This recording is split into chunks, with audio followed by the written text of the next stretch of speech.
थोड़ी सी म्यूज़िक की आवाज़ कम कर दी जाए।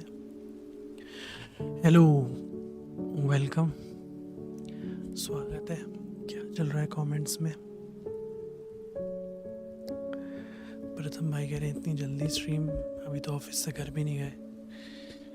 लेट हो रहा है भाई, आजकल तो कहाँ जल्दी है। एक तो टाइम से आओ जिस दिन उस दिन कहते इतनी जल्दी एक्सपेक्ट ही नहीं करते भाई कि इंसान टाइम से आएगा। एक्सपेक्टेशंस इतनी लो है। रुको साउंड चेक कर लो।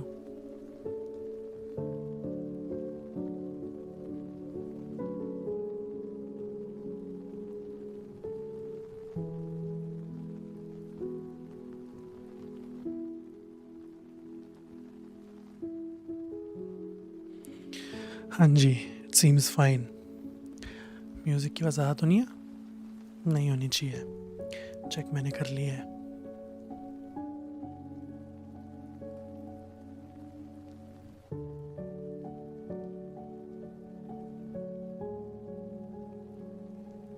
Yeah, welcome back. This is the second part of reading the book. Oops. The Silent Patient by Alex Michaelides. हर बार इसका नाम अलग प्रोनाउंस करता हूँ मैं। कल हमने पढ़े थे इसके पहले 5 चैप्टर, अभी हम उसका करेंगे रीकैप। तो अगर आप में से कोई ऐसे हैं जिन्होंने नहीं देखा था कल का, तो हम थोड़ा सा रीकैप करेंगे जितना भी हम शॉर्ट में कर पाते हैं, और फिर हम बुक रीडिंग शुरू करेंगे। कुछ रिकैप दे दो। लास्ट वाली स्टार्ट की ही देखी थी। जी बिल्कुल, आपके लिए रिकैप भी दे देंगे भाई जी। हाँ, तो ये कहानी है अलीशिया बेरेंसन की। Alicia Berenson was 33 years old when she killed her husband. That's how the story starts. That's the first line of the book, after the prologue, obviously.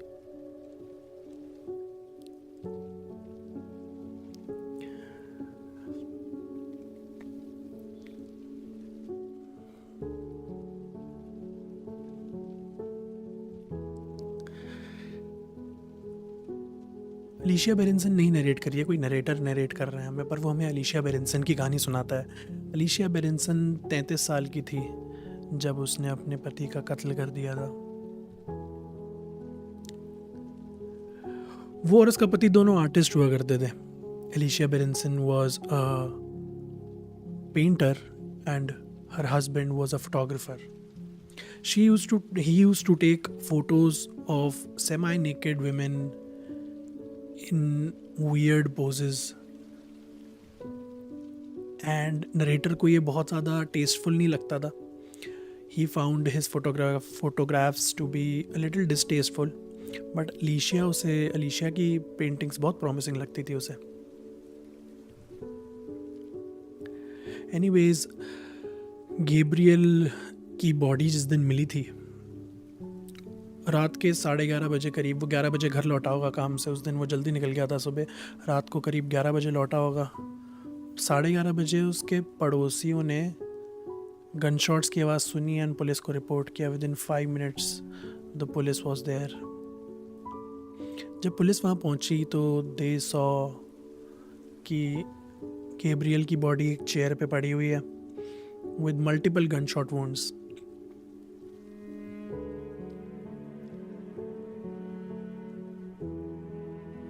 बहुत डिम लाइटिंग थी, फायर प्लेस के साइड में थे वो लोग. ऐसा लग रहा था कि वो बेहोश है, बट पता चला ऐसे एक साइड में उसका हेड था. तो पास गए तो देखा बहुत सारा खून है, and he was shot multiple times in the face.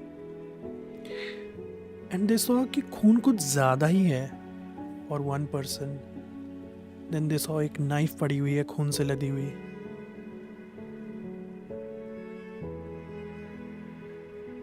And then they look at Alicia, frozen खड़ी हुई थी बिल्कुल वहाँ पे, बिल्कुल नहीं हिल रही थी, and pale face and everything.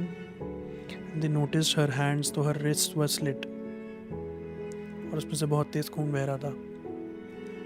When they tried to save her, she resisted, as if वो सुसाइड अटेम्प्ट ही करना चाह रही थी और वो बचना नहीं चाह रही थी. That is what I felt while I was reading it.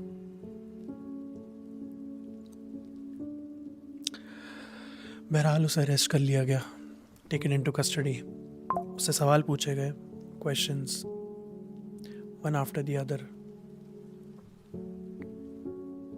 She did not say anything.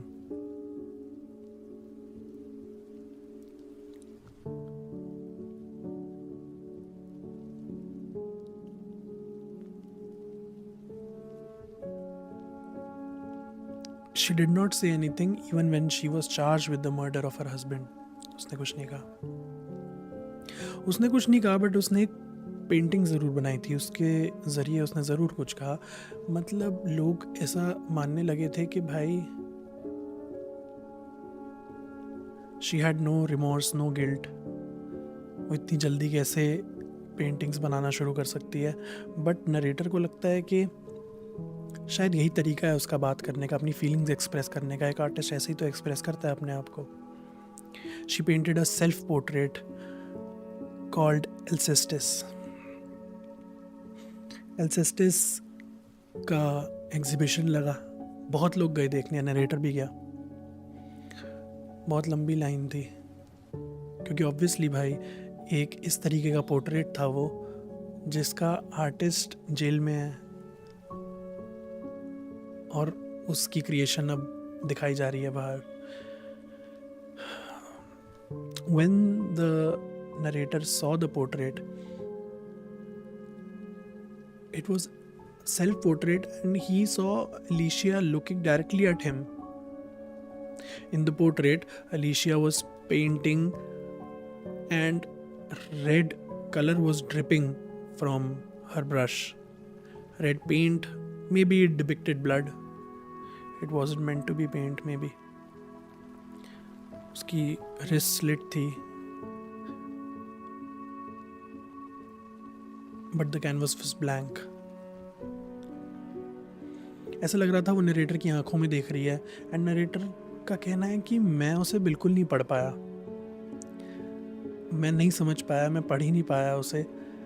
जबकि बाकी लोगों को शायद ऐसा लगता है कि वो डायरेक्टली उसे पढ़ पा रहे थे, डायरेक्टली उसकी गिल्ट देख पा रहे थे। बाकी लोगों को लगता है कि क्या दरिंदी है।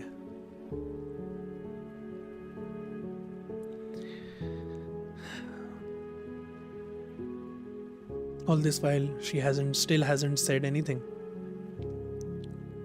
जब कोर्ट में भी पेशी होती है, जज भी उससे सवाल करते हैं। कोर्ट में जितने सवाल जवाब होते हैं उसने कुछ नहीं बोला, एक शब्द नहीं अटर किया।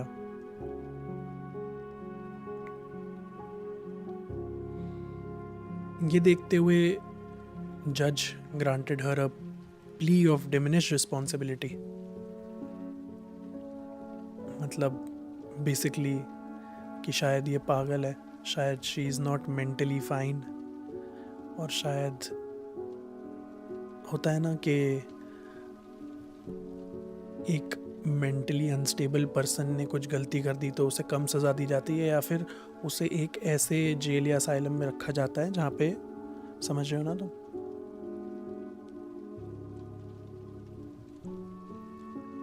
तो she was admitted to the Grove. नहीं समझ आ रहा था किसी को कि वो क्यों नहीं बोल रही है कुछ। लग रहा था कुछ लोगों को कि शायद भाई वो इसलिए नहीं बोल रही है क्योंकि वो एक्टिंग कर रही है कि भाई मैं तो बहुत वो हूँ, और फिर एक बार ताकि उसे थोड़ी कम सेंटेंस मिले, कुछ सालों की सेंटेंस मिल जाए और कुछ सालों में बाहर आ जाएगी। बट अगर वो फेक ही कर रही थी तो एडमिट होने के बाद तो भाई शुरू कर देना चाहिए था ना थोड़े दिनों में उसे वो बोला अपनी एक्टिंग की, हाँ अब शायद मैं थोड़ी थोड़ी ठीक हो रही हूँ, थोड़ी थोड़ी बात कर रही हूँ। तो सबको ये तो कंफर्म हो गया था कि मारा तो इसी ने है, पर इस बात का जवाब नहीं मिल रहा था कि क्यों मारा है। Even after getting admitted, she did not speak anything. 6 साल बीत गए थे उस बात को। अच्छा, all this while जो बंदा हमें नरेट कर रहा है उसने अभी तक अपने बारे में ज़्यादा नहीं बताया, और इसके बाद वो अपने बारे में बताना शुरू करता है कि उसका नाम है थियो favour, 45 years old and he is a psychotherapist. अभी तक वो ब्रॉडमूर नाम की एक जगह पे काम करता था। और वो कुछ उस बारे में बात करता है कि why did he decide to become a psychotherapist. He said obviously to help people but first to help myself.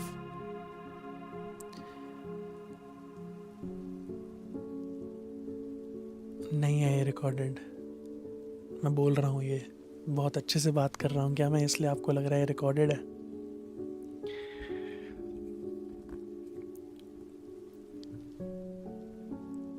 तो हाँ, मैं इसीलिए एक उसमें बोल रहा था ताकि मैं डिस्ट्रैक्ट ना हो और एक अच्छी जेन्युइन समरी दे पाऊँ सिंस किसी को जो कि कल नहीं ज्वाइन कर पाया था. बट हाँ, आई विल कंटिन्यू. क्या वाज सेइंग कि वो बताता है कि उसे लगता है वो बहुत ही डैमेज्ड बचपन से निकल के आया है. He had a very dark childhood. He had problems with his father. उसके फादर उसे बहुत मारा वगैरह करते थे, बहुत मारा पीटा करते थे. मतलब उसको मारने के लिए उसके पीछे भागते थे, वो बेड के नीचे घुस जाता था और वहाँ बैठ के ये सोचता था कि भाई ये दीवारों में समा जाऊँ मैं किसी तरीके से, ये दीवारें मुझे निकल जाए मुझे बस. पर उसका बाप उसे बेड के नीचे से खींच के और बेल्टे मारता था. अब वो कहता है कि ऐसा नहीं है कि सारा ही मेरा चाइल्डहुड ख़राब था, कुछ कुछ बीच बीच में खुशी के पल भी थे. जैसे एक टाइम वो रिकॉल करता है जब उसका father wasn't in town and some time in December Christmas, कोई पुराना बचपन का, व्हेन बहुत स्नो पड़ रही थी एंड वो और उसकी मॉम. अच्छा बाय द वे, जब वो अपनी मॉम के पास जाता था ये प्रॉब्लम्स लेके, तो उसकी माँ ये कहती थी कि भाई ये पागल आदमी है, मैं क्या बोलूँ.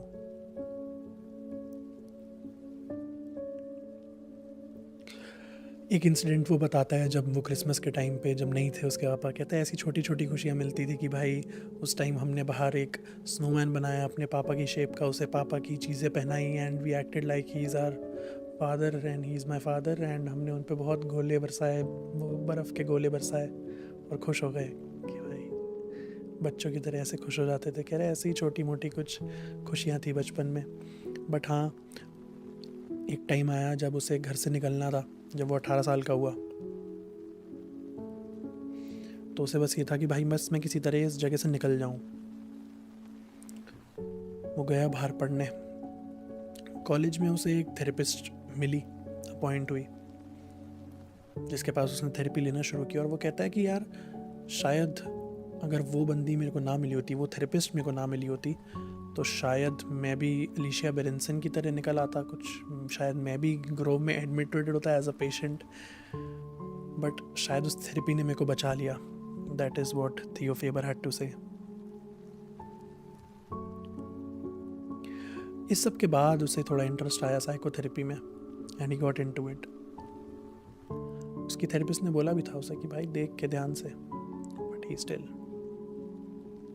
And was true. वो कहता है कि आसान तो नहीं था. कुछ कुछ अपने एनेक्डोट्स बताता है जब वो पहली बार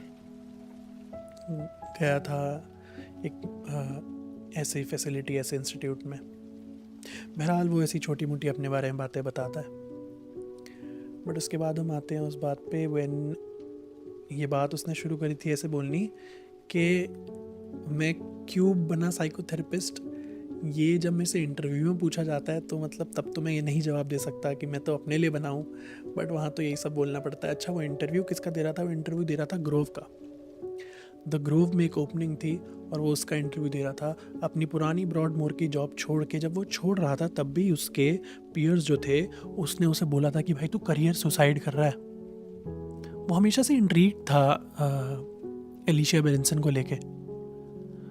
तो उसका एक बहुत बड़ा रीज़न तो यही था कि भाई मतलब मेन रीज़न तो यही था कि एलिशिया बेरेंसन को ट्रीट करना चाहता था वो. उसे लगता था ही कुड सेव हर. होते हैं ना कुछ लोग जिन्हें लगता है कि भाई यार मैं इसे ठीक कर सकता हूँ यार, आई कैन हेल्प हर. तो he wanted to help her, इसलिए वो ग्रोव में इंटरव्यू देने गया. उसने दिया इंटरव्यू और उसका हो भी गया.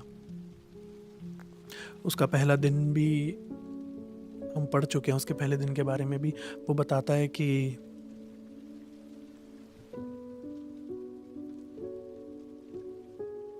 savior syndrome, someone says in the comments. Savior syndrome, yeah, I guess he had that savior syndrome. Maybe nothing as such is mentioned in the books, the word severe syndrome, but yeah, I think it's called a severe syndrome.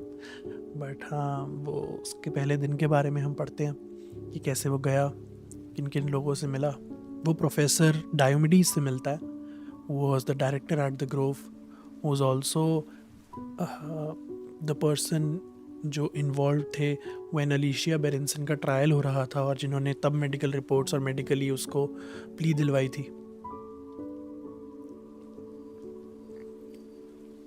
वहाँ पे एक ऐसा scenario होता है जब वो एक community meeting में जाता है, एंड वहाँ पे सब लोग होते हैं और वहाँ पे जाके इंट्रोड्यूस कर रहा होता है अपने आप को, एंड तभी एक बहुत ह्यूज जाइंट सी लेडी कमरे में एंटर करती है, and she throws a pool cue stick and says कि ये किसने तोड़ी है. एंड उस पॉइंट पे professor Diomedes kind of test लेते हैं उसका शायद, and he lets him take charge of the situation, maybe just to see कि भाई कैसे हैंडल करता है वो चीज़ें. एंड उसने बोला उसको कि यार गुस्सा तो आपको आ रहा है, पर शायद जिसने तोड़ी उसको भी बहुत गुस्सा आ रहा था, तो ऐसी जगह पे हमें गुस्से का क्या करना चाहिए, आओ इस बारे में बैठ के बात करते हैं. उसने संभाल ली सिचुएशन. अच्छा लगा लोगों को सबको देख के आसपास.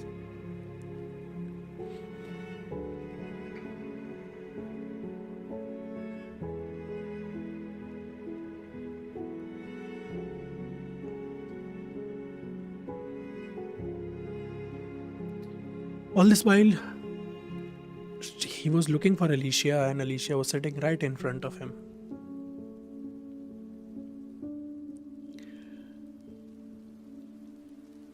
जब ये सब होता है, ये सब होने के बाद वो देखता है कि अलीशिया उसे ही देख रही है, या फिर उसकी डायरेक्शन में देख रही है, क्योंकि वो तो ड्रग्स से लथपथ, मतलब बिल्कुल ही ड्रग्स के नशे में.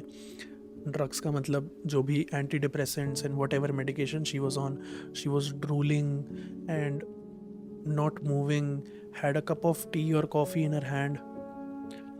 बट शायद वो उसे नहीं देख रही थी, शायद वो सिर्फ उसकी डायरेक्शन में देख रही थी और लॉस्ट थी.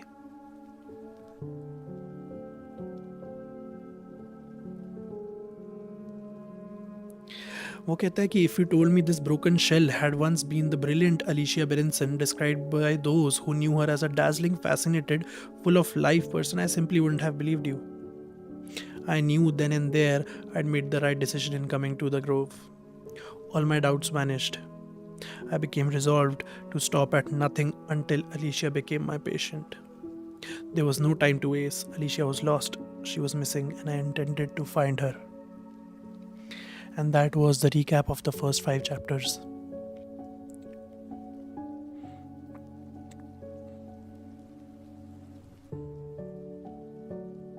अब यहाँ से हम बढ़ते हैं आगे. Welcome everyone to The Silent Patient.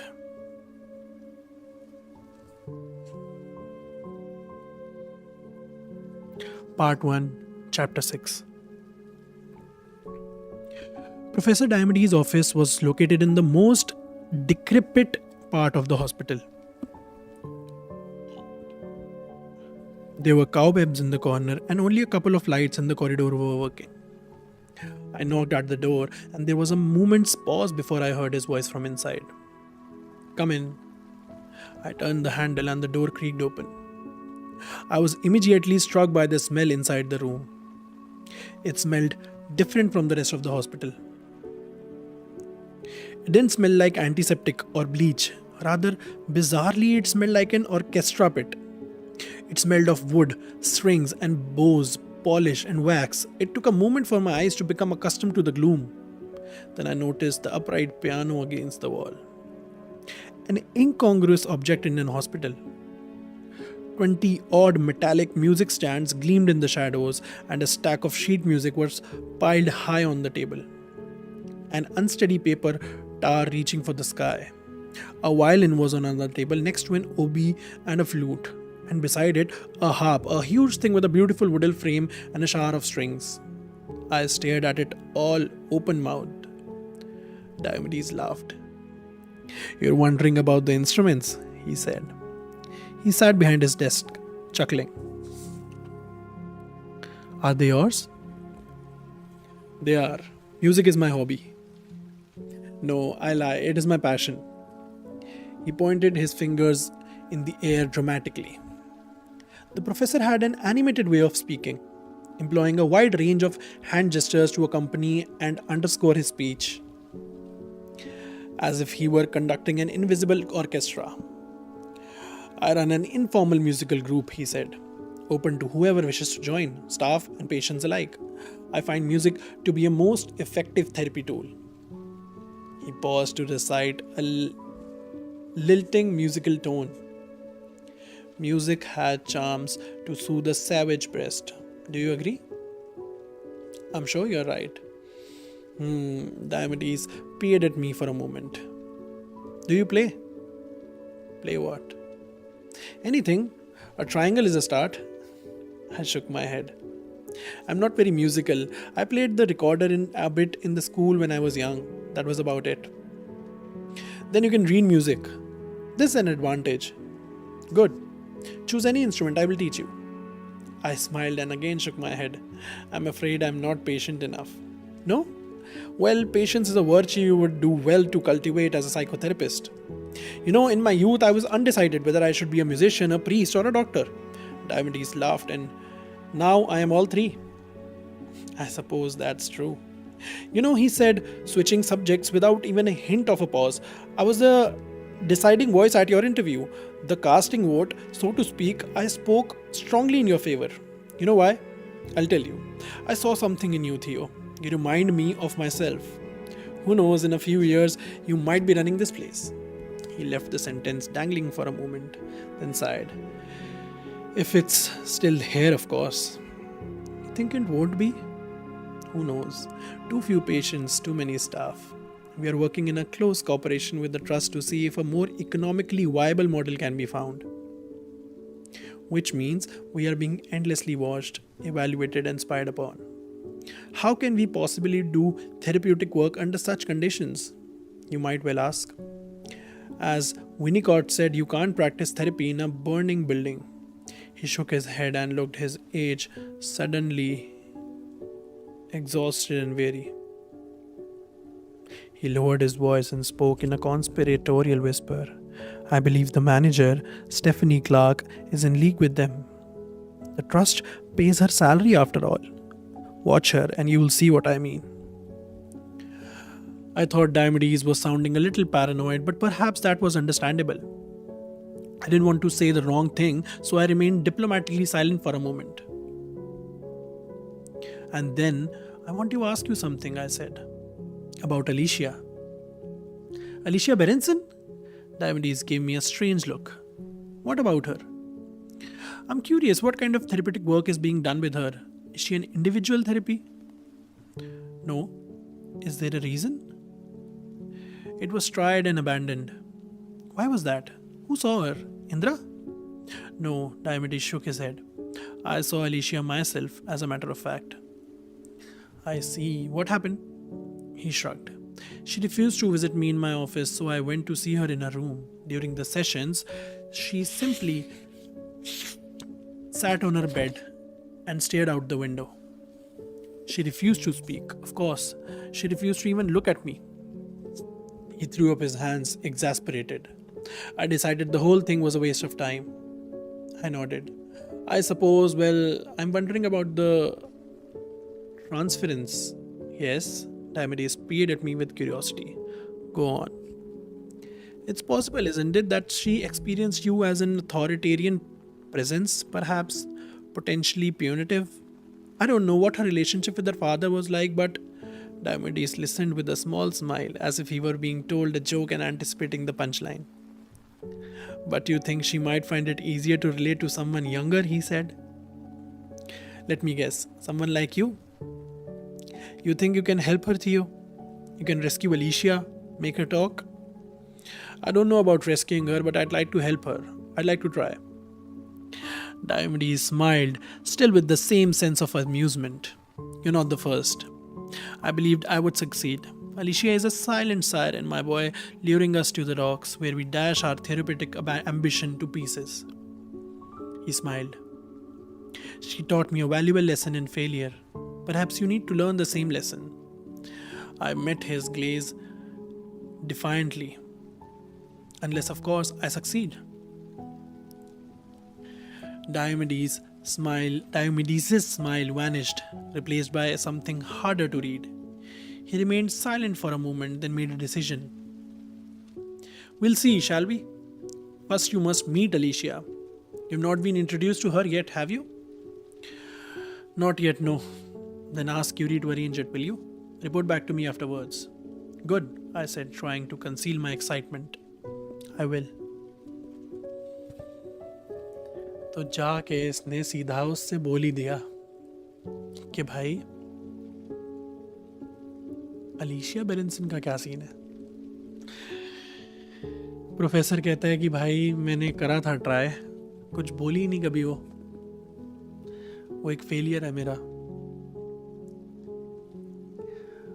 और हंसने लगा, कहता है कि तुम्हें क्या लगता है तुम उसे ठीक कर सकते हो, तुम पहले नहीं हो, ऐसे बहुत लोग आए हैं और भी लोग आए हैं.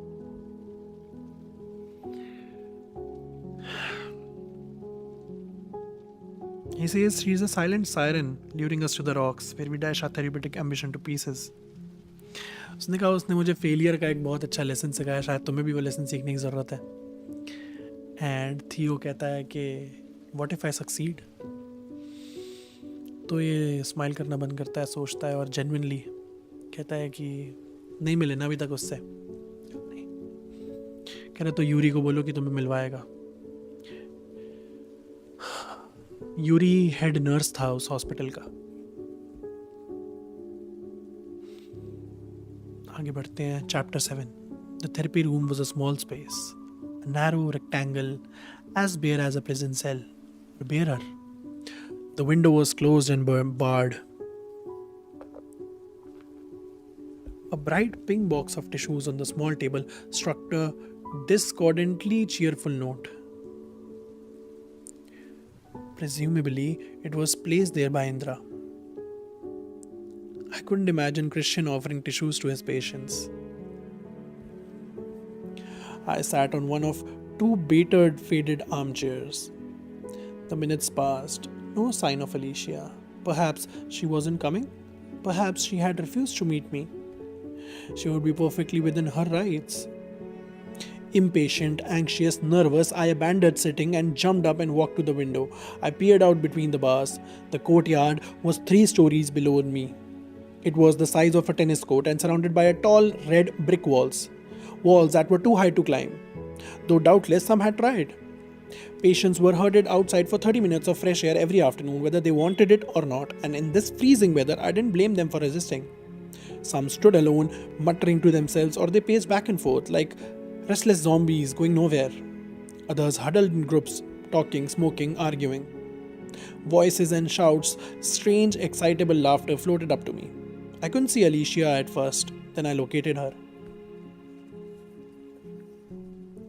She was standing alone at the far end of the courtyard, by the wall, perfectly still like a statue. Yuri walked across the courtyard towards her. He spoke to the nurse standing a few feet away. The nurse nodded. Yuri went up to Alicia cautiously, slowly, as you might approach an unpredictable animal. I had asked him not to go into too much detail, merely to tell Alicia the new psychotherapist at the unit would like to meet her. I requested he phrase it as a request, not a demand. Alicia stood still as he spoke to her, but she neither nodded nor shook her head, nor gave any indication of having heard him. There was a brief pause, and then Yuri turned and walked off. Well, that's it, I thought. She won't come. Fuck it, I should have known. The whole thing has been a waste of time. And then to my surprise, Alicia took a step forward. Faltering a little, she followed Yuri, shuffling after him across the courtyard until they disappeared from view under my window. So she was coming. I tried to contain my nerves and prepare myself. I tried to silence the negative voices in my head.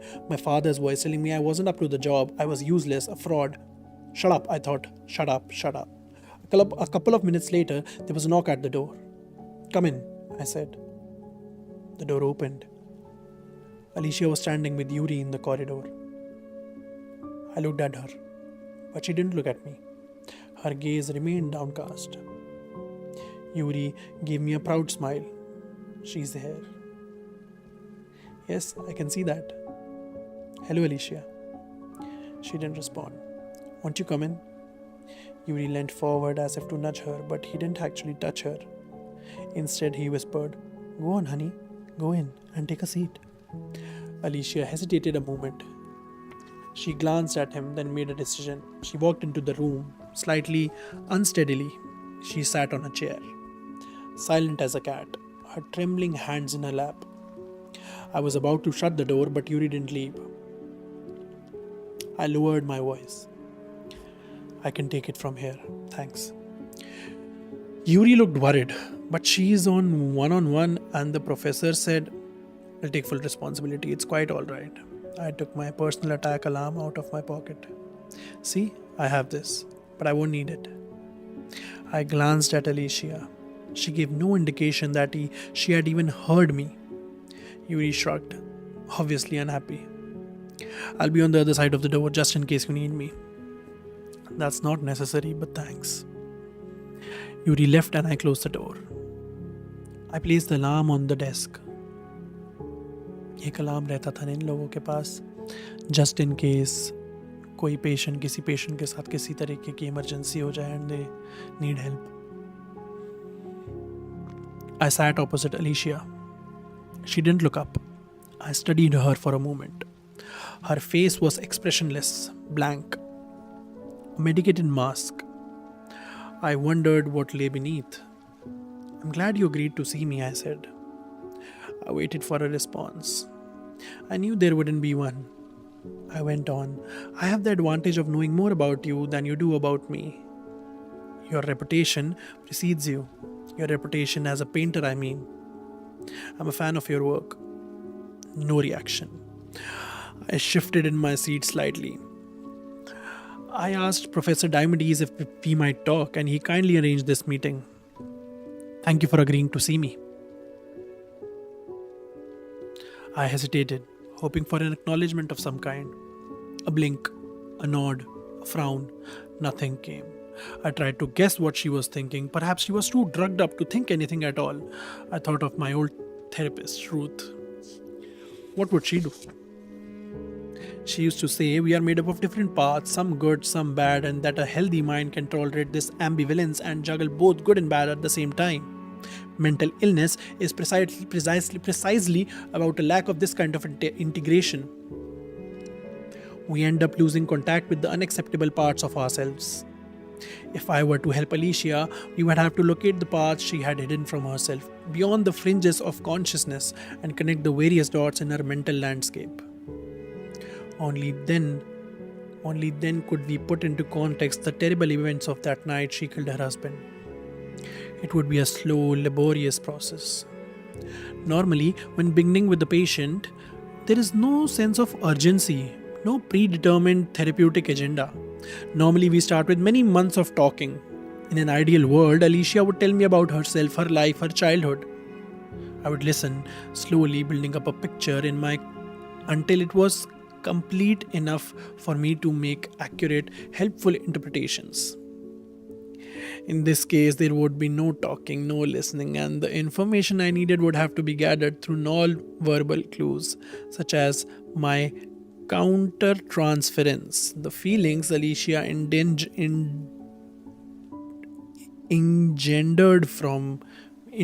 in me during the sessions, and whatever information I could gather from other sources. In other words, I had to set into motion a plan to help Alicia without actually knowing how to execute it. And now I had to deliver, not just to prove myself to Diomedes, but far more importantly, to do my duty to Alicia, to help her.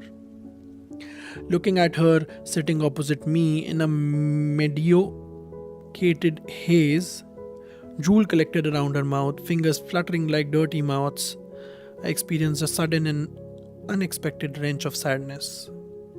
I felt desperately sorry for her and those like her, for all of us, all the wounded and the lost. Of course, I said none of this to her. Instead, I did what Ruth would have done, and we simply sat alone in silence. That was chapter 7। तो आई अलीशिया उससे मिलने। लग रहा था नहीं आएगी, पर वो आई। पर कुछ बोली नहीं ऑब्वियसली। कुछ तो करना पड़ेगा इसे, क्योंकि एक नॉर्मल थेरेपी सेशन में भाई लोग बात करते हैं, एक दूसरे को जानते हैं, तभी आगे बढ़ती है बात। बट यहाँ पे तो चीज़ें अलग ही थी। इसको कोई प्लान डिवाइस करना पड़ेगा, बट बिना जाने कैसे ही करेगा। तो ही डिड व्हाट रूथ, इसकी पुरानी therapist would have done. He just sat with her in silence. तो हाँ, विमर्श भाई आए थे चैट में, कह रहे थे विमर्श भाई कि मैं 7 चैप्टर तक पढ़ चुका हूँ, मुझसे वेट नहीं हुआ। तो आज विमर्श भाई ने मुझे डीएम भी किया था, फ़ोटो भेजी थी कि भाई मैं तो पढ़ने लग गया हूँ।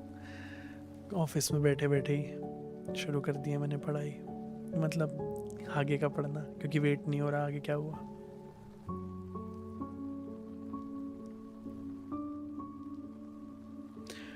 We move on to chapter 8.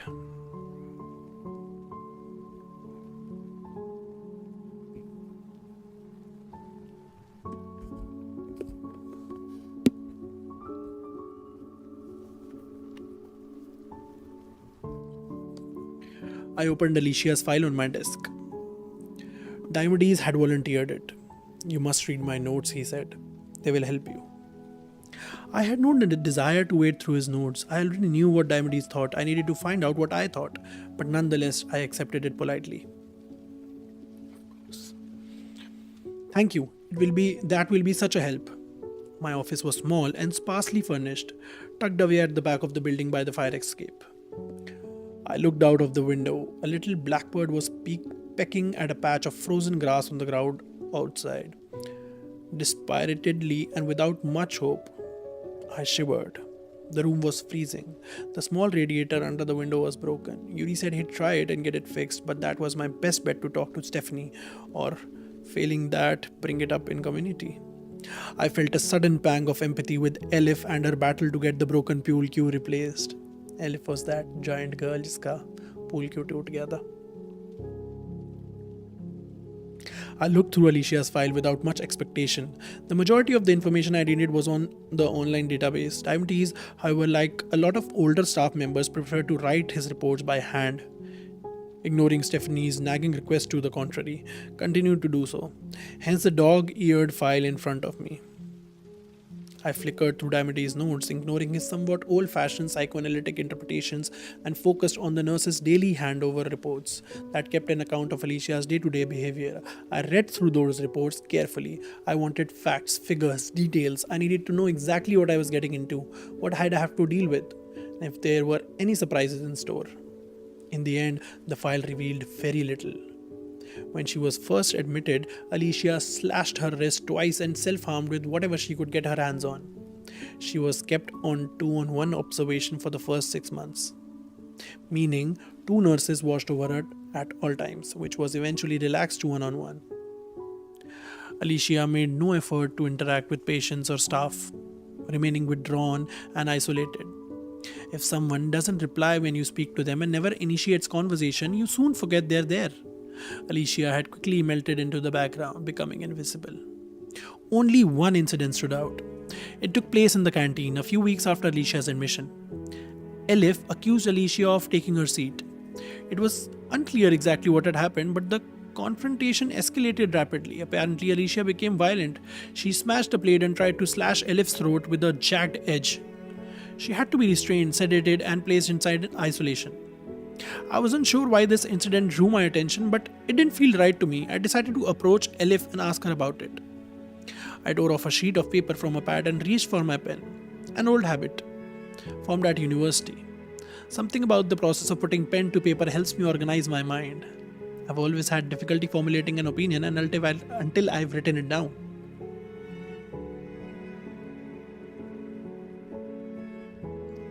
I began scribbling ideas, notes, goals, devising a plan of attack. In order to help Alicia, I needed to understand her and her relationship with Gabriel. Did she love him, hate him, and why had she refused to speak about the murder or anything else? No answers. Not yet. Just questions. I wrote down a word and underlined it. Alcestis. The self-portrait, it was important somehow. I knew that, and understanding why would be central to unlocking this mystery. This painting was Alicia's sole communication, her only testimony, and it was saying something I had yet to comprehend. I made a note to revisit the gallery to look at the painting again. I wrote down another word. Childhood. If I were to make sense of Gabriel's murder, I needed to understand not only the events of the night Alicia killed him, but also the events of the distant past. The seeds of what happened in those few minutes when she shot her husband were probably sown years earlier. Murderous rage, homicidal rage, is not born in the present. It originates in the land before memory, in the world of early childhood, with abuse and mistreatment at a young age, which builds up a charge over the years until it explodes, often at the wrong target. I needed to find out how her childhood had shaped her, and if Alicia couldn't or wouldn't tell me, I had to find someone who would. Someone who knew Alicia before the murder, who could help me understand her history, who she was, and how she ended up this way. In the file, Alicia's next of kin was listed as her aunt, Lydia Rose, who brought her up, following the death of Alicia's mother in a car accident. Alicia had also been in the car crash but survived. That trauma must have affected the little girl profoundly. I hoped Lydia would be able to tell me about it. The only other contact was Alicia's solicitor, Max Berenson. Max was Gabriel Berenson's brother.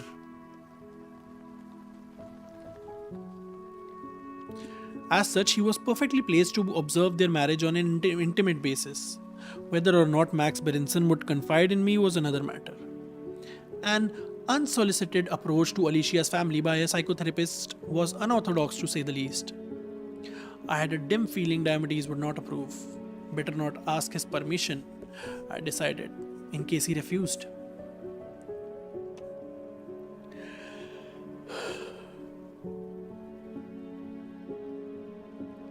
Looking back, this was my first professional transgression in dealing with Alicia, setting an unfortunate precedent for what was followed. I should have stopped there. But even then it was too late to stop. In many ways, my fate was already decided. Like in a Greek tragedy. I reached for the phone. I called Max Berenson at his office using the contact number listed in Alicia's file. It rang several times before it was answered. The offices of Elliot, Barrow and Berenson, said a receptionist with a bad cold. Mr. Berenson, please. May I ask who is calling? My name is Theo Faber. I'm a psychotherapist at the Grove. I was wondering if it might be possible to have a word with Mr. Berenson about his sister-in-law.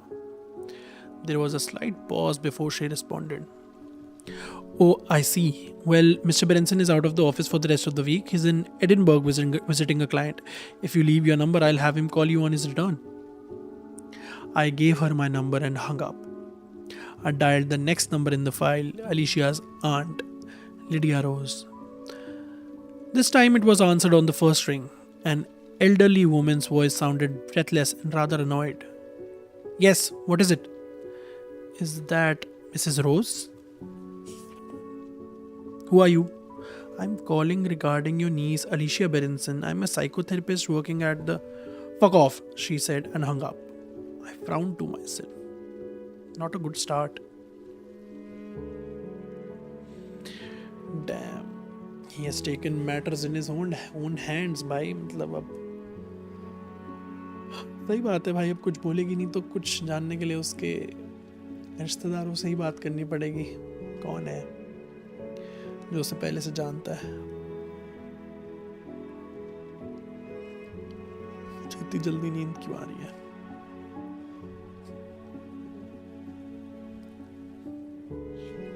Chapter 9. I desperately needed a cigarette. As I left the grove, I looked for them in my coat pockets, but they weren't there. Looking for something? I turned around. Yuri was standing right behind me. I hadn't heard him and I was a little startled to find him so close. I found them in the nurse's station, he said, grinning, handing me a pack of cigarettes.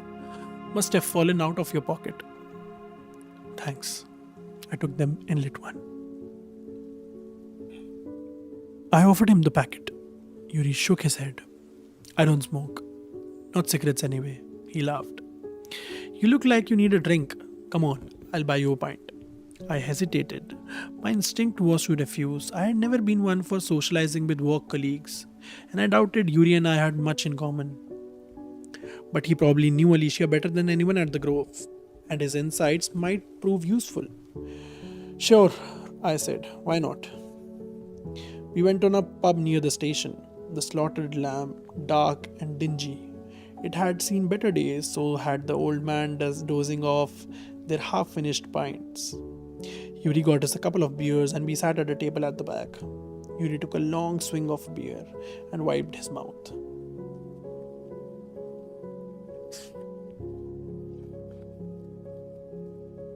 Well, he said, tell me about Alicia.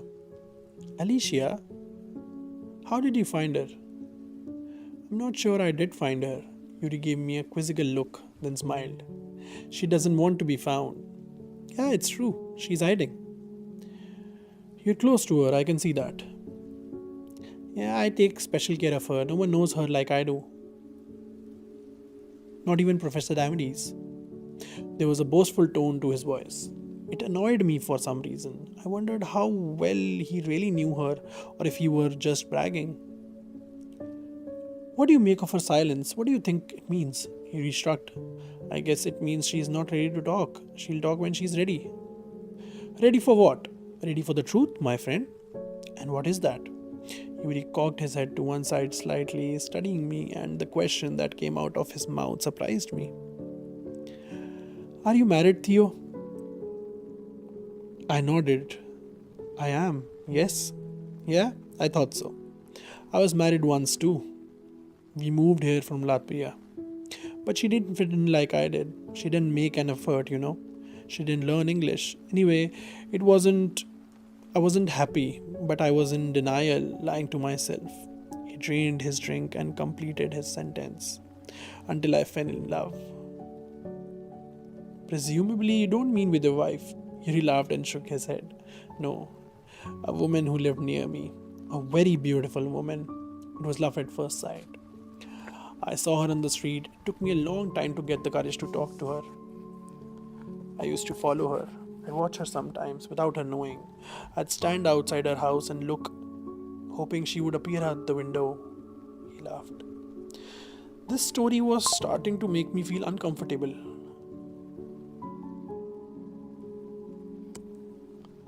Just a second, guys. I forgot to put this on charging. Just a second.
Yeah, the voice should be back. Sorry, I was gone a little while. Let me check if everything's working fine now. Yeah. जी, थोड़ा time लग गया चीज़ें fix करने में. And I am back. कहाँ थे हम? Chapter 9 पढ़ रहे थे हम इस किताब का.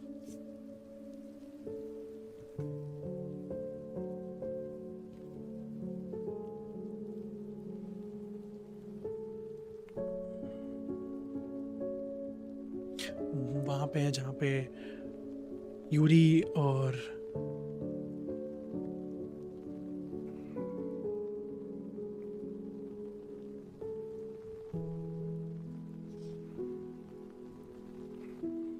हमारा नरेटर बैठ के बात कर रहे हैं अबाउट एलिशिया.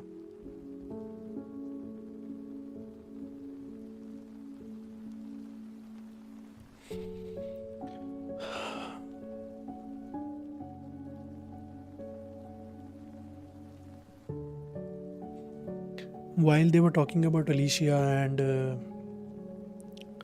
यूरी कुछ ऐसे प्रेजेंट कर रहा था अपने आप को जैसे वो तो भाई सब जानता है और ये कौन है और ये क्या ही कर लेगा और इसे तो कुछ नहीं पता, और इस तरीके से बात कर रहा था वो कुछ इससे.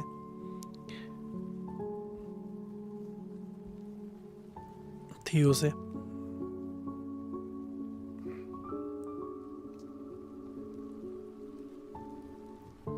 विशेष भाई आगे कह रहे हैं चलो भाई अब सुनता हूँ बैठकर.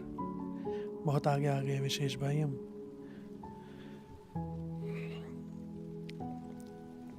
I'll continue.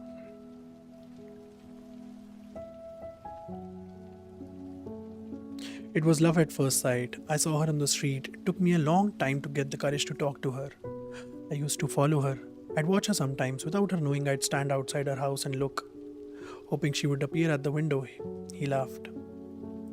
This story was starting to make me feel uncomfortable. I finished my beer and glanced at my watch, hoping Yuri would take the hint, but he didn't. One day he said, I tried speaking to her, but she wasn't interested in me. I tried a few times, but she told me to stop pestering her. I didn't blame her. I thought I was about to make my excuses, but Yuri kept talking. It was very hard to accept, he said. It was sure we were meant to be together. She broke my heart. I got very angry with her, very mad. And what happened? I asked, curious despite myself. Nothing. Nothing? You stayed with your wife? Yuri shook his head. No, it was over with her, but it took falling for this woman for me to admit it. To face the truth about me and my wife. Sometimes it takes courage, and a long time, to be honest. I see. And you think Alicia is not ready to face the truth about her marriage? Is that what you're saying? You may well be right, Yuri shrugged. And now I am engaged to a nice girl from Hungary. She works in a spa, she speaks good English. We're a good match, we have a good time. I nodded and checked my watch again. I picked up my coat. I have to go. I'm late to meet my wife. Okay, no problem. What's her name? Your wife? For some reason, I didn't want to tell him. I didn't want Yuri to know anything about her. But that was stupid. Catherine, I said. Her name is Catherine. But I call her Kathy. Yuri gave me an odd smile. Let me give you some advice, he said. Go home to your wife, go home to Kathy who loves you, and leave Alicia behind.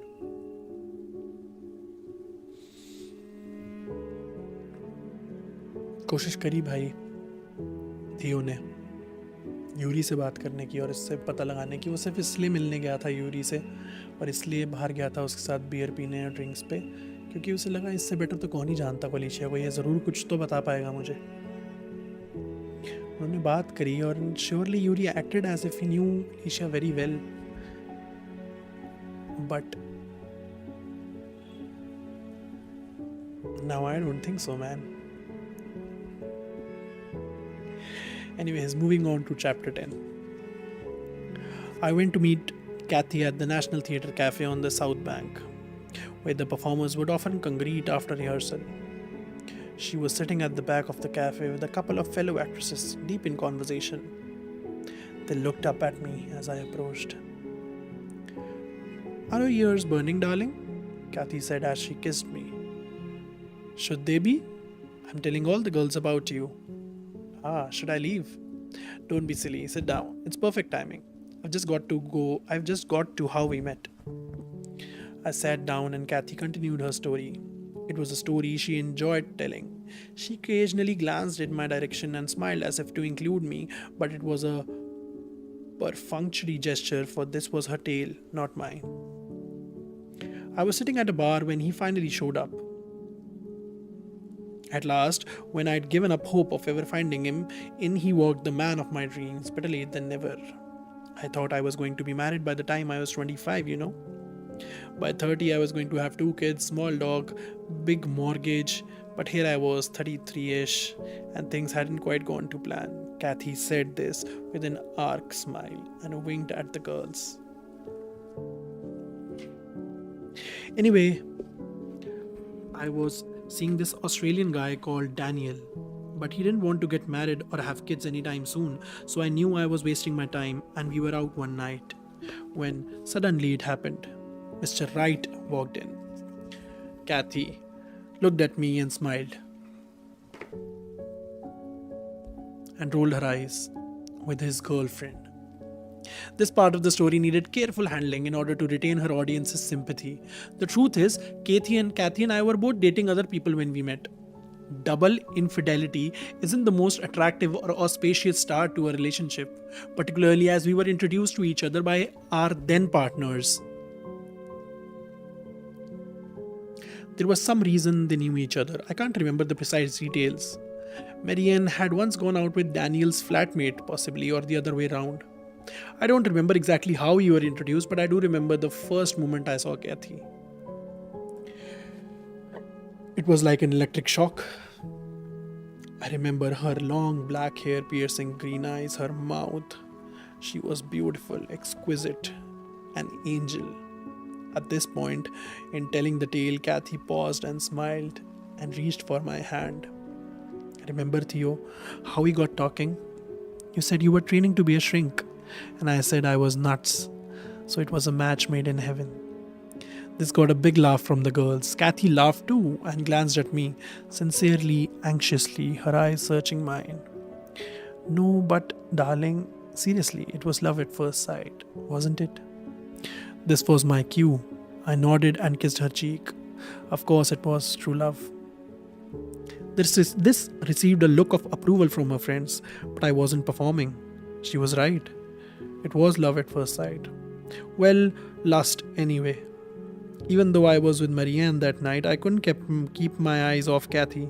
I watched her from a distance, talking animatedly to Danielle, and I then saw her lips, mouth.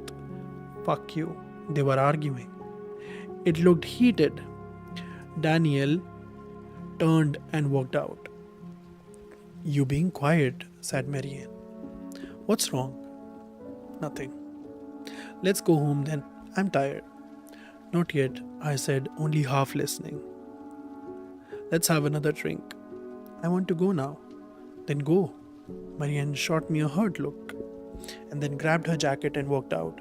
I knew there'd be a row the next day, but I didn't care. I made my way over to Kathy at the bar. Is Daniel coming back? I asked. No, Kathy said. How about Marianne? I shook my head. No. Would you like another drink? Yes, I would. So we ordered 2 more drinks. We stood at the bar talking. We discussed my psychotherapy training, I remember. And Kathy told me about her stint at drama school. She didn't say stay long, as she signed up with an agent at the end of her first year and had been acting professionally ever since.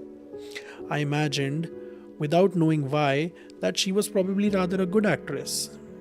Studying wasn't for me, she said. I wanted to get out there and do it, Do what? Act? No, live. Kathy tilted her head, looking out from under her dark lashes, her emerald green eyes peering at me mischievously. So Theo, how do you have the patience to keep doing it? Studying, I mean. Maybe I don't want to get out there and live. Maybe I'm a coward.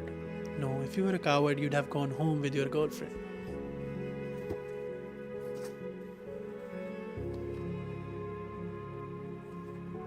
Kathy laughed. It was a surprisingly wicked laugh. I wanted to grab her and kiss her head. I wanted to grab her and kiss her hard. I'd never experienced such overwhelming physical desire before. I wanted to pull her close, feel her lips and the heat of her body against mine. I'm sorry, she said. I shouldn't have said that. I always say whatever pops into my head. I told you I'm a bit nuts. Kathy did that a lot, protesting her insanity. I'm crazy, I'm nuts, I'm insane, but I've never believed her. She laughed too easily and too often for me to believe she ever suffered the kind of darkness I had experienced. She had a spontaneity about her, a lightness. She took a delight in living and was endlessly amused by life. Despite her protestations, she seemed like the least crazy person I had ever known. Around her, I felt more sane. Kathy was American. She was born and brought up on the Upper West Side of Manhattan. Her English mother gave Kathy dual citizenship, but Kathy didn't seem even remotely English. She was distinctly un-English, not just in the way she spoke, but the way she saw the world and how she approached it. Such confidence, such exuberance, I'd never seen anyone like her before. We left the bar, hailed a cab, and gave the address of my flat. We rode the short journey in silence. When we arrived, she gently pressed her lips to mine.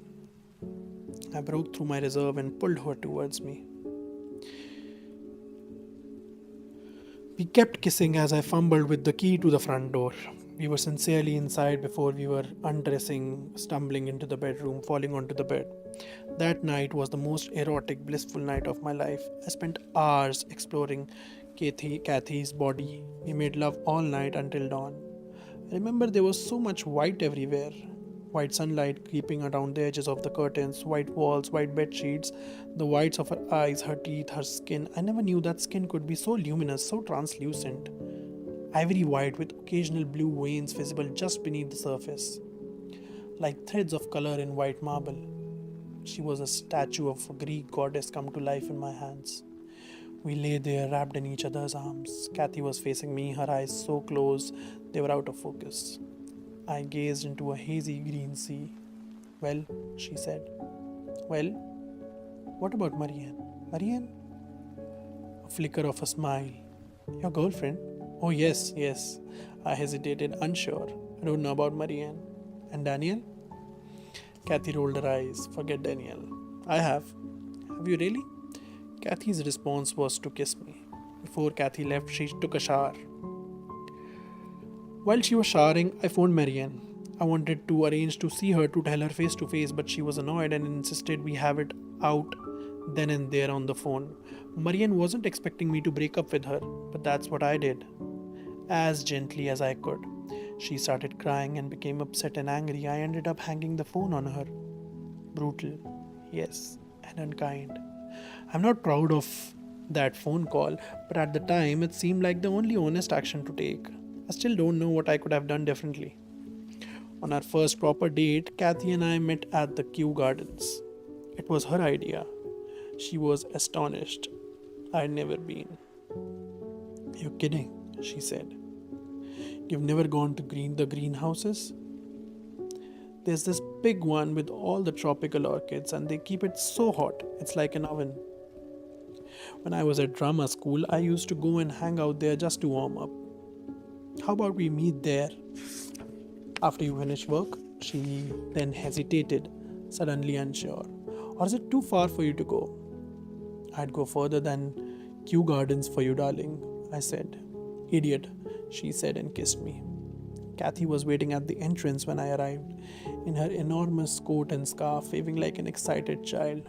Come on, she said, follow me. She led me through the frozen mud to the big glass structure that housed the tropical plants and pushed open the door and charged inside. I followed her and was immediately struck by the sudden rise in temperature. An onslaught of heat. I tore off my scarf and coat. Kathy smiled. See? I told you, it's like a sauna. Ain't it great? We walked around along the paths carrying our coats, holding hands looking at the exotic flowers. I felt an unfamiliar happiness just being in her company, as though a secret door had been opened and Kathy had beckoned me across the threshold into a magical world of warmth and light and color, and hundreds of orchids in a dazzling confetti of blues and reds and yellows. I could feel myself thawing in the heat, softening around the edges, like a tortoise emerging into the sun after a long winter's sleep, blinking and waking up. Kathy did that for me. She was my invitation to life, one I grasped at with both hands. So this was it? I remember thinking, this was love. I recognized it without question, and it was clear to me that I had never experienced anything like this before. My previous romantic encounters had been brief, unsatisfactory for all concerned. As a student, I had summoned up the nerve, aided by a considerable amount of alcohol, to lose my virginity to a Canadian sociology student called Meredith, who wore sharp metal braces that cut into my lips as we kissed. There followed a string of uninspired relationships. I never seemed to find the special connection I longed for. I had believed I was too damaged, too incapable of intimacy, but now every time I heard Kathy's contagious giggle, a wave of excitement ran through me, though a kind of osmosis. I absorbed her youthful embrace, her unself-consciousness and joy. I said yes to her every suggestion and every whim. I didn't recognize myself like this new person. And this unafraid man Kathy inspired me to be. We fucked all the time. I was consumed with lust, perpetually urgently hungry for her. I needed to keep touching her. I couldn't get close enough. Kathy moved in with me that December into my one-bedroom apartment in Kentish Town. It was a dark, thickly carpeted basement flat, windows but with no view. Our first Christmas together, we were determined to do it properly. We bought a tree from the stall by the tube station and dressed it with a jumble of decorations and light from the market. I remember vividly the scent of pine needles and wood and candles burning, and Kathy's eyes staring into mine, sparkling, twinkling like the glass on the tree. I spoke without thinking. The words just came out. Will you marry me? Kathy stared at me. What? I love you, Kathy. Will you marry me? Kathy laughed, and then to my joy, amazement, she said yes. The next day we went out and she chose a ring, and the reality of the situation dawned on me. We were engaged. Bizarrely, the first people I thought of were my parents. I wanted to introduce Kathy to them. I wanted them to see how happy I was, that I had finally escaped, that I was free. So we got the train to Surrey. In hindsight, it was a bad idea.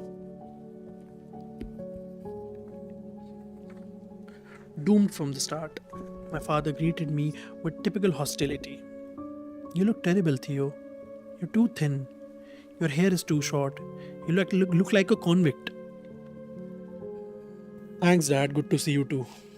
My mother seemed more depressed than usual. Quieter. Smaller somehow, like she wasn't really there. Dad was a heavier presence, unfriendly, glaring, unsmiling. He didn't take his cold, dark eyes off Kathy the entire time. It was an uncomfortable lunch. They didn't seem to like her, nor did they seem particularly happy for us. I don't know why I was surprised. After lunch, my father disappeared into his study. He didn't emerge again.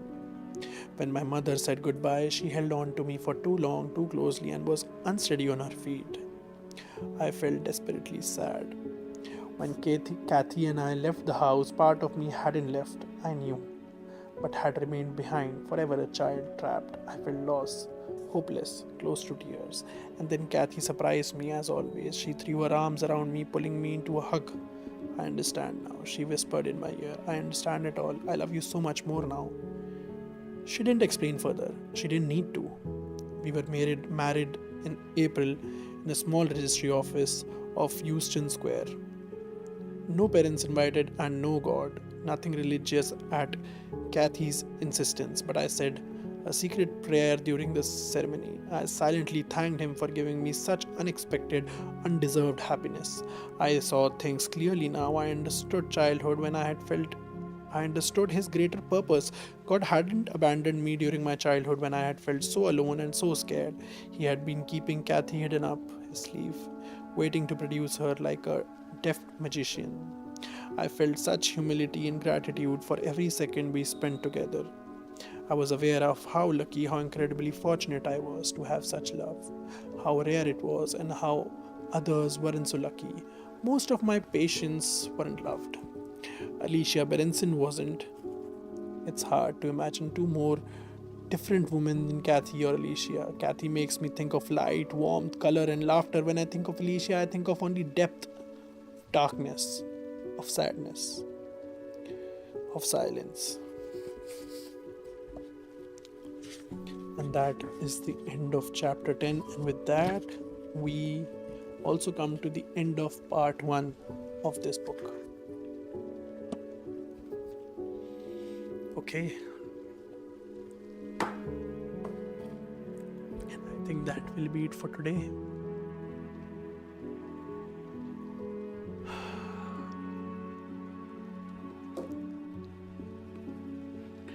Tomorrow, same time, 9-9:30 बजे के आसपास आऊँगा मैं. 8 से 9 के बीच I think उसी time के आसपास आऊँगा. We'll recap today's कहानी and move to the part 2 of the book from there. I think अगले फ्राइडे तक ये बुक ख़त्म हो पाएगी, क्योंकि या तो मैं शायद थोड़ी धीरे पढ़ रहा हूँ या मैं स्ट्रीम्स छोटी छोटी कर रहा हूँ और ज़्यादा पार्ट्स में कर रहा हूँ. क्या मुझे लंबी स्ट्रीम करनी चाहिए, पता नहीं, पर मैं को नींद आनी शुरू हो जा रही है बहुत ज़्यादा. मैं थक जा रहा हूँ क्योंकि सो नहीं रहा हूँ शायद टाइम से, या फिर टाइम से सो जा रहा हूँ इसलिए. But anyways, it was a nice stream. Thank you for joining everyone. आज के लिए हम चलते हैं, करते हैं बाय बाय. मिलेंगे आपसे कल दोबारा इसी जगह, इसी समय, सेम किताब, आगे की कहानी.